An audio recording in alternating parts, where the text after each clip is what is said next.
A very good afternoon to everyone.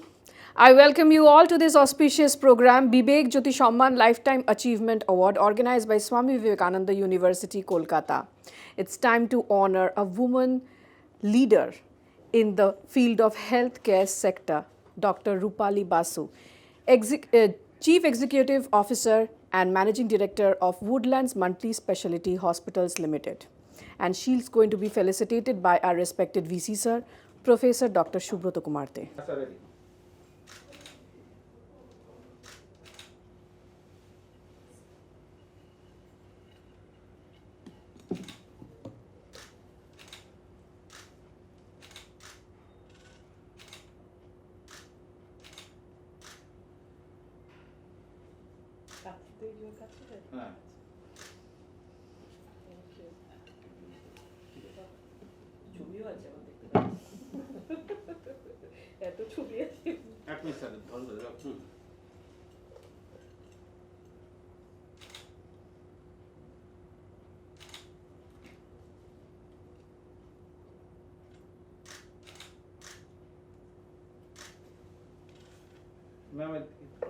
এক second Okay.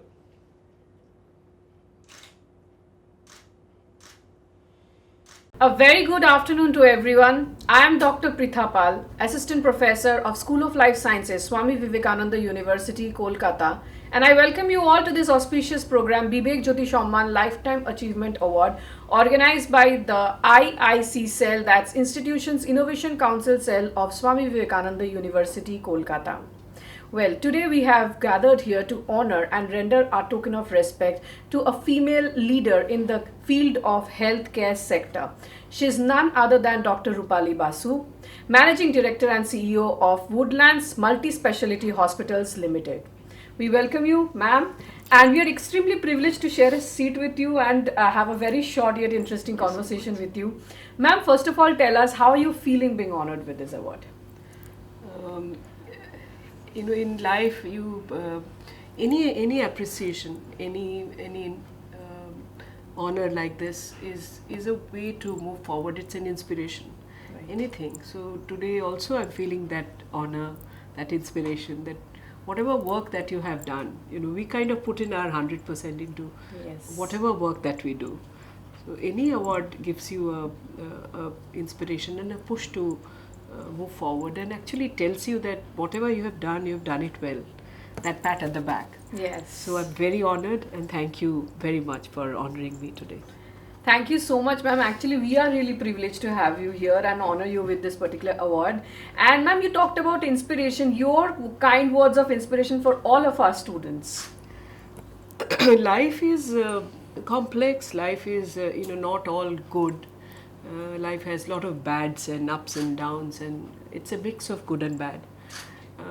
I have always tried to keep as much a positive outlook as possible. So everyone around you is an inspiration. You can pick up the positive inspiration from any field, be it sports or academics or business or politics. We see so many negatives around us. So I have always tried to pick up the positives from everyone and put that into the energy level that you have, so that your energy becomes a little bigger, and then you need all that energy to move forward in this complex world, isn't it? So Yes. we just need to be inspired, positive, and move ahead with whatever dreams that you have in your mind. Yes, ma'am, absolutely. And that are indeed the words of inspiration for all of our students of different fields, not only health sciences. And ma'am, being a successful leader at this point, your journey must have gone through lots of ups and downs, lots of challenges and struggle you must have faced, which you have overcome with lots of motivation. Please share your experience, ma'am. See, I hail from a very small town. It's a very, of course, very organized town of Durgapur Steel Plant, so Durgapur, and my schooling, my birth is from there, and then it's a family of engineers. So I tried to. I was quite a bright student. I was good at academics. I did a lot of other work along with, and tried to our childhoods in those days, 80s. 70s and 80s were all about being a doctor or an engineer. We never had the privilege to have so many professions or on areas of work today, which is available today. So I wanted to become a doctor in that family of engineers. So but naturally, that itself was a very new thought in the family. But then I wanted to come out of that beautiful township of Durgapur and study in Kolkata. To us, Kolkata was that big city, and then which is what I did. And you have challenges not only through you, but you can have challenges from your organization, from the community. Uh, you are we are human beings, are social animals, social, we are amongst a social structure, part of a society. So there are challenges everywhere, but you have to kind of, what I have done is that I have identified challenges amongst me or amongst friends and family, the near society around you, or the larger society or community around you, or your organization or the institution that you are working with. So, and you have to pick them up, identify, analyze, plan your mind that how to overcome, and then overcome.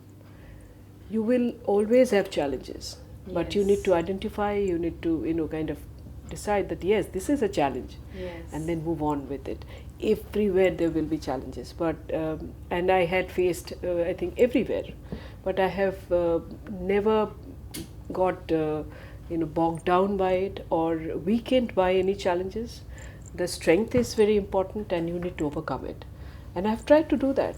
And at the end of the day, if you can't, overcome some challenge, you have to accept that defeat. And you have to say that, it's not really a defeat, but you have to accept it and say that, okay, this is not on for me, it's fine, let me go. So you have to leave that and move on. Moving on is important, in a very smart manner is important. Understanding life in general, understanding your challenges is very, very vital. Ma'am, I'm getting myself thrilled with your words, so will be our students, absolutely, and they will get motivated too in their journey, because they always get gloomed down whenever they face their failures. So indeed, that were the words of motivation for them. And ma'am, you told you grew up in a family of engineers, so why healthcare sector? Was that passion starting from the childhood or like college life? No, in our days, if you really look back, the professions were only those two. Either you become a doctor or an engineer, or from a middle class family where I belonged. So, and you didn't really had a choice. You had to do either become an engineer or a doctor. I used to paint very well. I was very good at studies. Biology was one of my best subjects. I used to get very high marks. So, kind of, I thought that, and I had a mind of my own. So, and I'm a loner from very childhood. I'm a very social person, but I'm not an extrovert. So I get my energy from within. So, and I understood that, no, okay, and I wanted to do something different. So all that put together, those qualities are still there with me even now. So I thought that let me be a doctor. So I chose my own profession. That was the only two available for us. And then when you know that, and then I have worked on it. So if you look at it from and I became a doctor. So and then I chose a very it was not even uncommon or not even present in specialization of hospital management, which was not even available then. Very exclusive, very new. But those attracts me, and then I move into those uncharted territories and kind of excel in that. So that's what I've done. So I wanted to become a doctor and then have become one. So I think if you bring in a simile to today's world, when you have so many choices, and you can become anything. You can do a sub-specialization, specialization of certain areas. You can pick up a very, very specialized area and can work. So, and it comes to you as a choice. So either it is given to you or you choose. Either of the way, you can make any area a success area if you are up to it. So don't be worried about that I couldn't get through this, but I have got this. What's wrong? You have got this, so you have got something, and work on it. So I would say both ways. It's whatever comes to your lap, embrace it and work towards it. Every area there is a a success area, right? Every area can be made into a success. Absolutely, ma'am. I can feel the positivity coming out from you right here. And, ma'am, do you feel the same passion which you felt on the day one when you started your journey? In at work, you mean? Yes. I would say yes, because I am very positive as a mindset. So I kind of come to a, yeah, I'm very analytical at the same time. If you ask me, my skill sets would be definitely analytical, observant, very high standards. I'm not happy with anything which is given to me. So I have to get the better ones than what is there. So I'm driven by all that. I'm very aware of the surroundings. I'm very knowledge oriented. I read a lot. So I'm very technically, whatever area I work, I have to be the best. I've been a first girl in school all through. So in academics also, I've got best dancer, I was best shooter, I was a lot of awards. I was the best all-rounder in school. Okay. So there was always whatever is given, I kind of try to Excel at. reach to that, excel to that. So in a way, when you are coming to the first day at work, you know that there will be many unknowns, and analytical mind tells you that there will be unknowns, but you have to know and move on. So there may not be things which will be your liking. I remember when I was transferred from one of the job times in the middle of my career. I got a transfer from Pune to Calcutta, and I came and saw the place of work. There was no office given to me. I was quite senior, but I was being asked to sit in front of a PRO's desk, and I sat there for over a month. There was a secretarial desk and a PRO, and that was actually a reception area of the highest offices. Okay. And I sat there for a month, Okay. but I did my work from that visitors' chairs in front of the PRO's desk for a month. Okay. And then I kind of started looking into, nothing is happening. Let me find out my own office, and I did find. Yes. And I moved into another area, and then worked there for a long time. And I think I still have done things in that organization which is being talked over even today. So you get those challenges, you get those odd situations, but you have to overcome those, and I think move on with it. I think the Yes. positivity and that analytical mind helped me a lot. Of course, that idea of that you have to accept a lot of things. Not that what I need, what I dream, what I think. Many a times we live in this world of our utopia and a dream, and then when you see that dream not there, when you're in the practically realistic world, then many of things break, and you can't take those breaks, Yes. and then you feel bad. Yes. And that is what is, I think, we have to overcome. We need to know that these are all the dreams. I'm not saying not to dream, but you must. But then at the same time, you need to be very realistic and accept Yes. things as they are. Absolutely, ma'am. And these are going to be much more inspiring for all of our students because they will also face lots of ups and downs in their journey and they have to overcome those. Yes, and ma'am, we Bengalis are always having this kind of notion that first we'll opt for job opportunity, then we'll have to go for business and the other options. Why and what are the opinions from your side regarding this?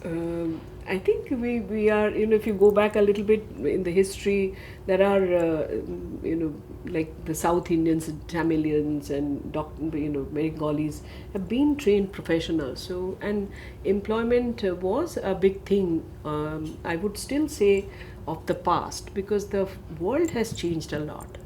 Today's world is, if we only focus on employment, then we will be making a mistake. We have to really look at entrepreneurship as Yes. as an great alternate of employment. And Bengalis have been very good in employment. They've done wonderful work in the IT world, in mathematics, in science, everywhere, in literature, in music. So we have done things. We've been great employees, but I think the time has come. It is absolutely necessary to open up our world and have to see the entrepreneurial world, because the job opportunities are going to go less and less, and more we will have entrepreneurial world opening up. That's what is happening. The digital world, the new world that we are right now in, things have changed, and we have to have that entrepreneurial skill within us, entrepreneurial dreams within us. And when I say skill, I think Bengalis also do have very aversion to finance. There are brilliant chartered accountants, but for, say, generally for women, or many of us do not have that interest into understanding profit and loss statements, or business accounts, or how the companies run, how the money moves in the world, what is economy, what are the sectors of economy. So those, I think those are the interests that we need to inculcate. The more we understand the world economy, the sectors of how we move on in the world, the more and more I think we will become successful and move away from only employment to employment and entrepreneurship. And that is what I think we all have to do, not only for Bengalis. We all have to look through that way. Yes, ma'am. And ma'am, has anyone in your life been a source of inspiration or has helped you in your journey? Of course, family, Yes. Baba, Ma, of course, later on, Bhai Bonera, and then you have your husband and daughter. So I think the family plays a very important role in pursuing any career, for men or women. They always support and help and allow you to move ahead with your dreams. It was very important that way. Other than that, I think I have also been very aware of what's happening in the world. Yes. So I do read, I do, as I was saying, I do watch business channels, I do understand what's going on in the whole world. I read a lot. So I watch, these days I watch TV and news channels a lot. So in every way, you get inspirations from all over the world actually. Yes. So it need not be a particular person. If you have someone, good for you. But if you really don't have anybody in front of you that you can see and move that way, you can pick up inspirational, insights from everywhere. Yes. Any person, even Yes. the person who gives you. I learned that the person who gives me the coffee in one of my organization used to make the coffee in such a beautiful way. The kind of the whipping of the spoon, a little spoon he used to have in the pantry, but then he will put a little bit of coffee or ground on top of it. The beautiful way, the presentation of a very simple person, that tells you that cup of coffee is actually done very well. Yes. So I used to get inspired by him a lot. Yes. That how beautifully he does his cup of coffee. Yes. So it's I think small acts of war. Nothing is small in this world. All acts can be made into a important one, a valuable one. So I think that's what I would ask everyone to have inspirations. If you have someone in front of you, fine. If you don't have, you find out the inspirations in your life. And family, friends, acquaintances, society, people around you are very important. Give importance to people. Absolutely. And ma'am, from your words, I could understand that when there will be a will, there will always be a way, and we will get inspiration from every small things in the world. Yes. And ma'am, you talked about your family, being a woman and asking a woman leader.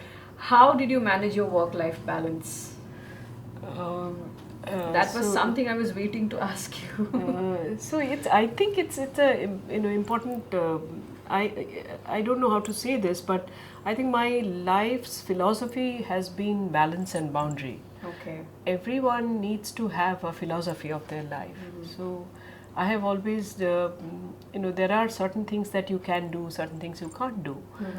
You'll have to always balance between work, life, and there is that you can't really destabilize. So many things that I have let go. So you did not have everything you have to do. Yes. So there has to be certain balances, and when I look at the way I keep my home, I have kept the home exactly the way my in-laws used to keep. So it's a house which they built. So I have not even bought even one single piece of furniture, a single piece of painting for my house for all these years. I'm 58, I'm married for 26 years.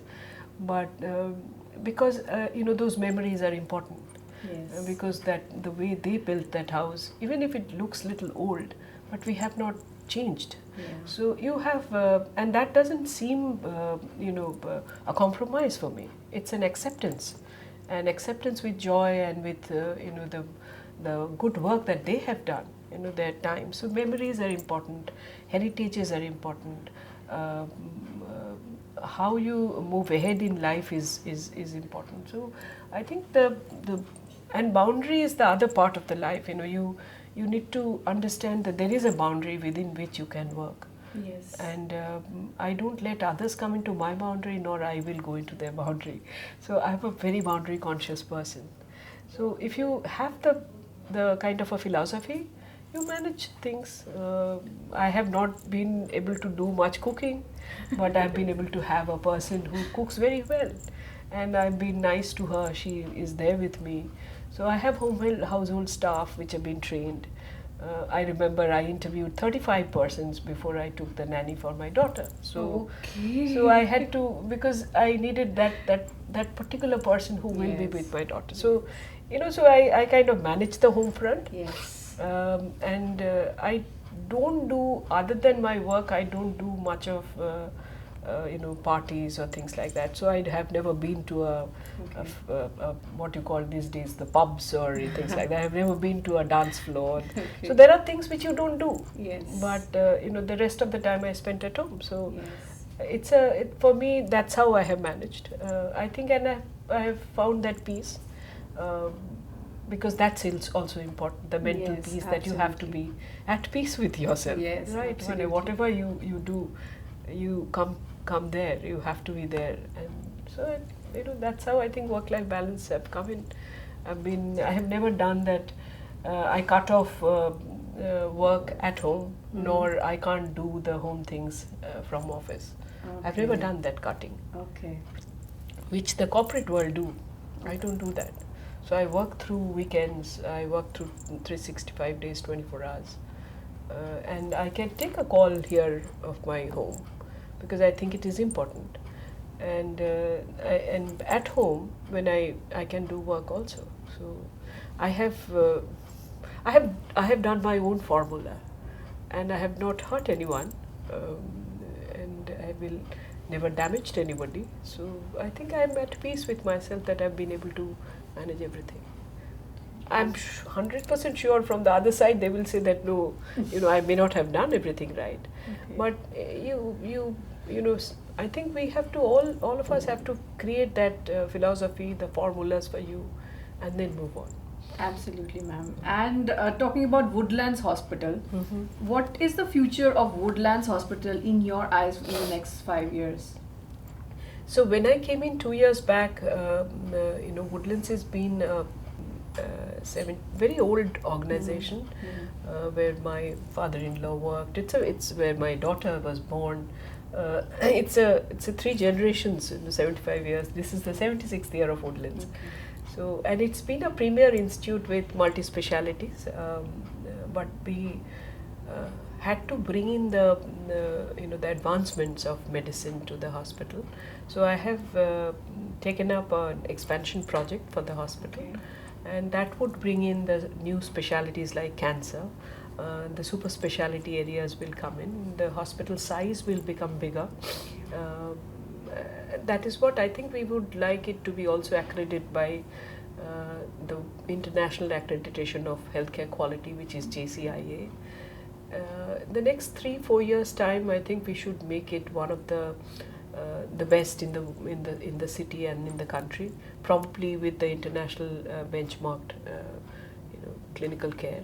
We do that even now. It is one of the premier institutes it falls into the top 7 of the city.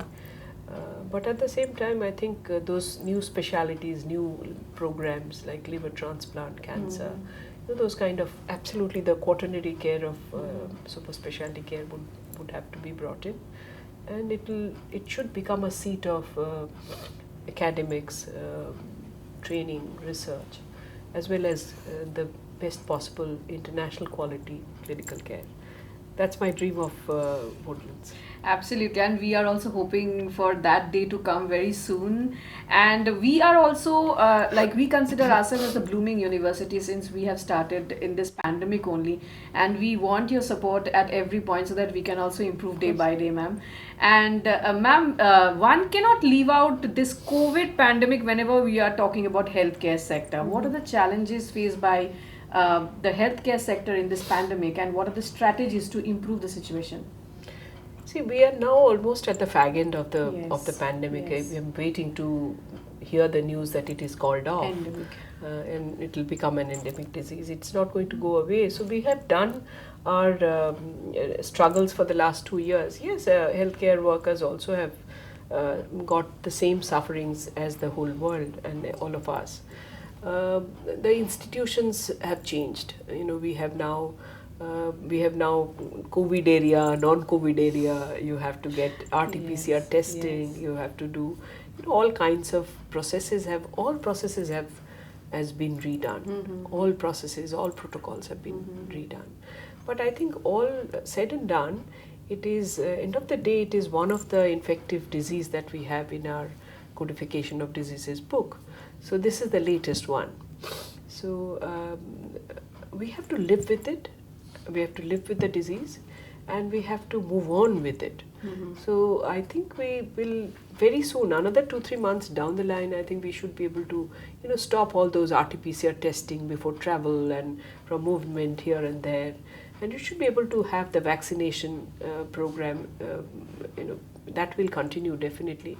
Protection against the virus. Unless there's a new very bad virulent strain comes out, which we think it should not, but if it comes out, then we will handle it. If it doesn't, then we should be able to make it an endemic disease and get out of that whole fear and the unnaturalness, abnormality in our lifestyles. And, think of the changes that has happened in amongst all of us. Why only Yes. hospitals? The whole lives of people have Yes. changed, and we have been able to kind of manage within Yes, that. absolutely. And many people have not been able to manage. There've been so many mental health issues, so many sufferings. So all that needs to end at some Yes, point. yes, So I think another 2-3 months down the line, all that will become better. Absolutely, we are also hoping for that day to come. And ma'am, actually regarding COVID pandemic, one cannot throw out the vaccines part. So, your opinions on the importance of the vaccines and to make people more and more aware so that they take up the vaccines. Absolutely, because vaccines are your protection for the future. So if you take a vaccine, some of the vaccines you don't get the disease at all in your lifetime. Some of the cases you get the disease, but they're of a lesser criticality. So you avoid the hospitalization, you avoid the sickness, you avoid the morbidity or probably mortality. So vaccination is very vitally important. And there are vaccinations not only for COVID, but then there are many other diseases. So I think the refocus on vaccination, especially adult vaccination, we have always focused on vaccination for children. We used to call immunization. Yes. That's already there. A very everybody knows that children has to take those structured immunization program. They are all vaccination actually, Yes, yes. but we have to now bring in the concept of adult immunization. And in the Western world, actually they do a lot of structured vaccination programs, which in our country we should start now. So probably our COVID vaccination center will become adult vaccination center. We will add on the other vaccinations As well, HPV vaccination. many diseases, cancer, cervix, pneumonia. There are many, and we will talk about all those. And vaccination will remain. Yes, absolutely, and that is very important for all of us. And ma'am, during this COVID pandemic, like our online classes, there has been some online health apps and the interaction with the doctors online. What are your opinions on this, and how much those patients miss those interaction with the doctors physically? So COVID allowed the virtual, the telemedicine, what we call in our language, has been approved as a standard legal way of communicating. It wasn't legalized before. So it got legalized, telemedicine got legalized during this time because people were not being able to come out, or it was riskier to come out. So you had to do the communication through this. And I think with the advancement in technology, the quality of telemedicine it has increased and become much better these days. So it is vitally important to continue with that. So it may not be the same as when we are doing a physical sitting and touching your pulse and looking through your chest through my the stethoscope. It may not be that, but there is also a very large amount of communication through almost near physical in the virtual world. So it will be there because of the convenience, of the availability. There are areas where you don't have the specialists, but through the net connectivity and through the virtual medium, those specialists are reaching to the remotest corners. It is so very important. It is also less expensive. So affordability is still an issue for our country. It will remain an issue forever, for many days. I shouldn't say ever, but then so virtual medium of communication in medicine will continue, and definitely any new areas, there will be areas which will be not so important, and there will be wrongdoings will happen, but those will also get corrected. So there will be some funny things is happening somewhere, but we have to disregard that and have to focus on telemedicine will support the physical consultations. So it will always be there, and we have to work on it to make it even better. Absolutely. And ma'am, talking about our university, ma'am, though we have different health sciences courses, okay, and what would be your suggestions? What would be your tips so that we can so that we can incorporate those things in the course curriculum of our students so that they can be made more successful? So I really do not know the details of the. I'm sure you will be. You are the expert, so I'm sure you are doing the best for your students. But I think I can, if I mention one thing, I would like to mention this is that, when you work with your students, you give your 100% and do the best for them. But when we sit from the other side, from the employer side, we see a gap. We see a gap of between the employability and the students. So we have to work on a lot on making them more employable. There are things like when a graduate comes in and coming to a graduate engineer, maybe coming into an organization, engineering institute, they actually have to be given a lot of training before they really even touch a machine. Or for that matter, when our nurses come out of our nursing schools, we don't find them so good. So we have started actually addressing this for a long time. It's not really a new issue. So there have been internships of 6 months of internship has been incorporated. Those actually help them to become aware of and become more employable when they are coming into the organizations. So, but then I would still say you'll have to find out all the courses and look at that. What are the available jobs you have or entrepreneurial areas that there are, and then probably do more and more making them very specific kind of courses which will help them to become a good employee or a good entrepreneur. Even a good entrepreneur, many people have got their dreams and they think that they know, but they don't know many other things. I was mentioning the financial capabilities. Yes. If you become an entrepreneur, you have to have a knowledge on finance. If you do not know a P&L account, if you do not know how to make your business plan, what is the top line, what is bottom line, what is profitability, what is ROCE, how would you even do your business? After all, any entrepreneurial exercise or any business is a profit and loss statement. So those needs to be the mathematics of entrepreneurship needs to be known. So I think there are those areas. If you can look at those areas, I'm sure you will do best for your students, and the students of Swami Vivekananda University become the best in the world. that would be my wishes also for you. Yes, indeed. We are looking for that day to come. Yes, ma'am. And on that note, I'll be just asking you to give a short message to our university so that we can also improve day by day. Short message. Uh, uh, I would, the students, I think you all need to kind of, for the students, I would say that you work on your, like students, we all look into our academic courses, study the things that has come to you, and then become as an individual, you need to work on your personality, which is the characteristics, the values, the culture. As a human being, you can't just only study, but you have to also become an individual or a person of importance. So you need to give importance to the other part of your personality. So give importance to those students, and to the teachers. I would say that you be understanding the students, be more specific. Go individualistic, go to each student as much as possible. Many a times in a group of students it is not possible to know, but students do have different issues of their own. They're all individuals, and we need to kind of understand each individually as much as possible. If you can do more specific, go more specific, help them as much as they can, and do your best. I think that is what we all try to do.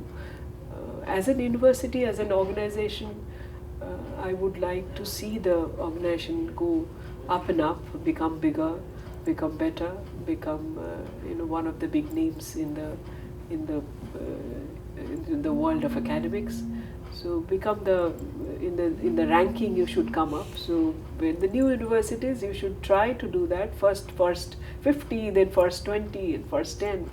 That's how we kind of move up. And even if you are not there in the ranking, don't worry about anything at all. Just keep doing your good work. Give your 100%. That should be good enough. Thank you so much for having me. Thank you, ma'am. We are extremely privileged to hear that from you, and this will work as the note of inspiration for all of us, and indeed all our students too. So, on that note, I would like to wind up the program, and I'm Dr. Prithapal signing off. Thank you.